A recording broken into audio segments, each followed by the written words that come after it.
दोस्तों, महाभारत में अनेक योद्धाओं की कहानी आपने सुनी होगी। आज की कहानी उस योद्धा की है जो अगर क्रोध में आ जाए तो कोई भी योद्धा उसे पराजित नहीं कर सकता था। न वो किसी महल में पैदा हुआ था और न ही उसका किसी क्षत्रिय वंश से ताल्लुक था।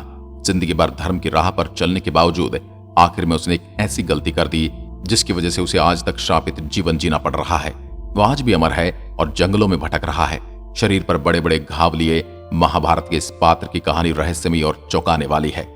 एक गलती के कारण उसे ऐसा श्राप मिला जिसके कारण उसे दुनिया खत्म होने तक जीवन से मुक्ति नहीं मिल पाएगी। वह इधर से उधर भटकता ही रहेगा।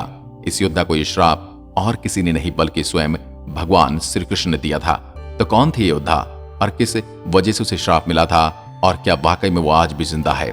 आज की इस वीडियो में हम आपके इन सभी सवालों का जवाब देने वाले हैं।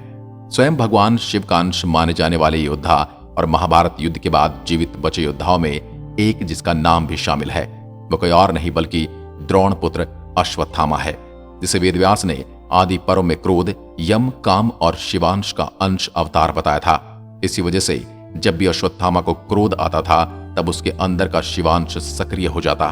महाभारत में इसका उल्लेख भी मिलता है जब द्रोणाचार्य की हत्या के बाद अर्जुन ने कहा था, अगर अश्वत्थामा चाहे तो वह अपने क्रोध की अग्नि से हम पांचों भाइयों को भस्म कर सकता है।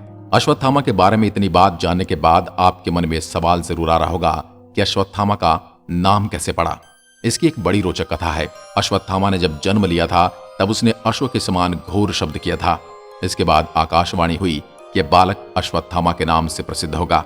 अश्वत्थामा महाभारत काल अर्थात द्वापर युग में जन्मे थे। उनकी गिनती उस युग के श्रेष्ठ योद्धाओं में होती है। वे गुरु द्रोणाचार्य के पुत्र व कुरुवंश के राजगुरु कृपाचार्य के भांजे थे। द्रोणाचार्य ने ही कौरवों और पांडवों को शस्त्र विद्या में पारंगत बनाया था। अश्वत्थामा भी अपने पिता की भांति शस्त्र व शास्त्र विद्या में निपुण थे। अश्वत्थामा के सिर पर जन्म से एक मणि थी। जब द्रौपदी ने अर्जुन की प्रार्थना पर गुरुपुत्र को प्राण दान दिया था तब सजा के तौर पर उसकी मणि निकाल ली गई थी और उसके बाल काट लिए गए थे। उन दिनों बाल काट लेने का मतलब मृत्यु दंड माना जाता था। दोस्तों, जब भीष्म सरसैया पर लेटे थे तब गुरु द्रोणाचार्य को सेनापति बनाया जाता है। वहीं दूसरी ओर गुरु द्रोणाचार्य और अश्वत्थामा मिलकर युद्ध में कोहराम मचा रहे थे। पिता पुत्र की जोड़ी ने महाभारत के युद्ध के दौरान पांडवों की सेना को छिन्न भिन्न कर दिया था। इसी वजह से पांडवों के साथ साथ श्री कृष्ण भी चिंतित होने लगे थे। पांडव सेना को हतोत्साहित देख श्री कृष्ण ने द्रोणाचार्य का वध करने के लिए युधिष्ठिर से कूटनीति का सहारा लेने के लिए कहा। पहले तो युधिष्ठिर नहीं माने, लेकिन फिर भगवान कृष्ण के समझाने के बाद वे मान गए और फिर महाभारत युद्ध में द्रोणाचार्य का वध करने के लिए पांडवों ने झूठी अफवाह फैला दी कि अश्वत्थामा मर चुका है। यह सुन द्रोणाचार्य पुत्र मोह में शस्त्र त्याग कर युद्ध भूमि में बैठ गए और उसी अवसर का लाभ उठाकर पांचाल नरेश द्रुपद के पुत्र धृष्टद्युम्न ने उनका वध कर दिया और उनका सिर धड़ से अलग कर दिया। पिता की छल से मृत्यु की खबर सुनकर अश्वत्थामा क्रोध से भर जाता है और फिर वह दो घोर अपराध करता है। पहला तो यह कि वह रात में द्रौपदी के पुत्रों की हत्या कर देता है और दूसरा ब्रह्मास्त्र चला देता है जिसे रोकना उसे आता नहीं था।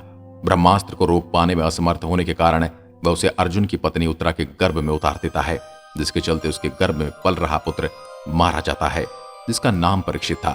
हालांकि श्री कृष्ण सूक्ष्म रूप धारण कर उत्तरा के गर्भ को बचा लेते हैं और बाद में उत्तरा का यही पुत्र परीक्षित हस्तिनापुर का सम्राट बनता है।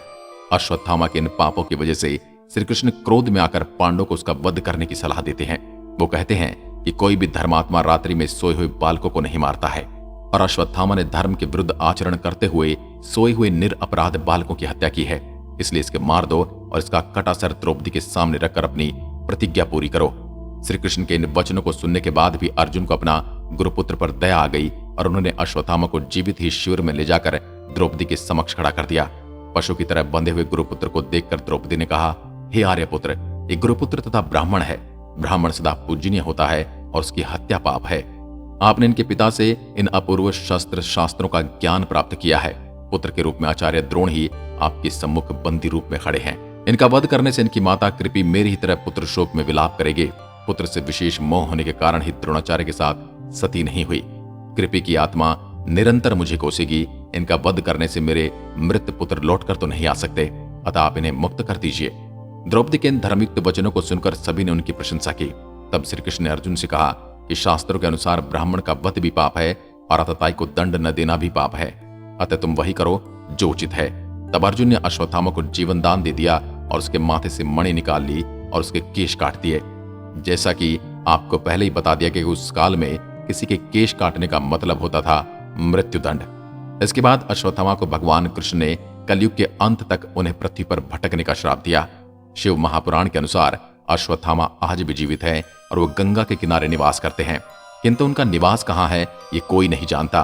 लेकिन हमारी गणना के अनुसार अश्वत्थामा के शाप का काल पूरा हो चुका है, क्योंकि यदि हम महाभारत का युद्ध कम से कम 3000 ईसा पूर्व होना माने तो अब तक इस घटना को लगभग 5000 वर्ष पूर्ण हो चुके हैं और अश्वत्थामा को तो 3000 वर्ष तक ही शरीर में भटकने का शाप दिया गया था।